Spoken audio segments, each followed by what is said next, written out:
धूप की तपिश में रामू अपने खेत में संघर्ष करता है। हर हरकत थकान और निराशा से भरी हुई है। एक अचानक धातु की खनक शांति को भंग करती है, क्योंकि उसका फावड़ा मिट्टी के नीचे किसी अप्रत्याशित चीज से टकराता है। मिट्टी में घुटने टेकते हुए रामू की आंखें फैल जाती हैं, जो सदमे और अविश्वास के मिश्रण को दर्शाती हैं।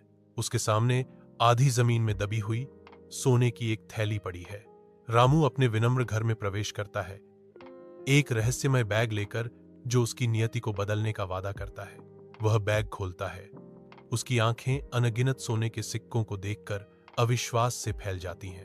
रामू का दिमाग उसके सामने जीवन बदलने वाली संपत्ति पर विचार करते हुए संभावनाओं से भर जाता है। रामू की आंखों में उम्मीद की किरण चमकती है जब वह फुसफुसाता है, अगर मैं इसे रखूंगा तो मेरी सारी परेशानियां दूर हो जाएंगी। जैसे ही शाम ढलती है, रामू गांव के आंगन में प्रवेश करता है। जो जमा होते अंधेरे के खिलाफ एक अकेला व्यक्ति है। वह रुकता है। उसकी निगाहें उसके सामने इकट्ठा हुए ग्रामीणों पर घूमती हैं। रामू गांव वालों को संबोधित करते हैं। उनकी आवाज ईमानदारी से गूंजती है, मुझे यह बैग खेत में मिला। उनके शब्द हवा में लटके हुए हैं, जो ईमानदारी के लिए एक अनकहा अनुरोध है। वह जारी रखता है, उसकी आवाज उम्मीद से भरी है कि सच्चाई की जीत होगी। जिसका भी हो, कृपया आएं और इसे ले जाएं। बैग इंतजार करता है।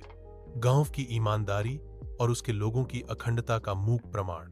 मंद शाम की रोशनी में एक बूढ़ा व्यक्ति गांव के चौक में प्रकट होता है, जो भावना से अभिभूत है।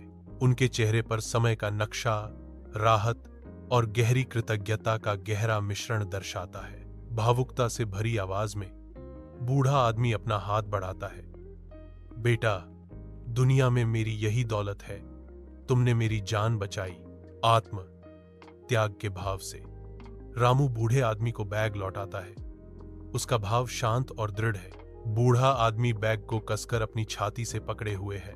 उसके आंसू अब स्वतंत्र रूप से बह रहे हैं, जो उसकी कृतज्ञता का मूक प्रमाण है। शाम के धुंधले प्रकाश में नहाया हुआ गांव का चौक गहन मानवीय संबंध और अनकहे समझ के एक क्षण का गवाह है। गांव के चौक में डूबता सूरज लंबी परछायां बनाता है, जबकि ग्रामीण रामू की अटूट ईमानदारी से गहराई से प्रभावित होकर खड़े हैं। गहरी श्रद्धा की भावना हवा में भर जाती है, क्योंकि वे करीब आते हैं। उनकी आंखें हार्दिक भावना से चमक रही हैं। सामूहिक एहसास के एक पल में एक ग्रामीण घोषणा करता है, आज हमने सीखा है कि ईमानदारी सबसे बड़ा धन है। भावुक वातावरण सूर्यास्त से बढ़ जाता है, जो गांव के चौक पर लंबी छायाएं डालता है, जो रामू के शब्दों के स्थायी प्रभाव का प्रतीक है।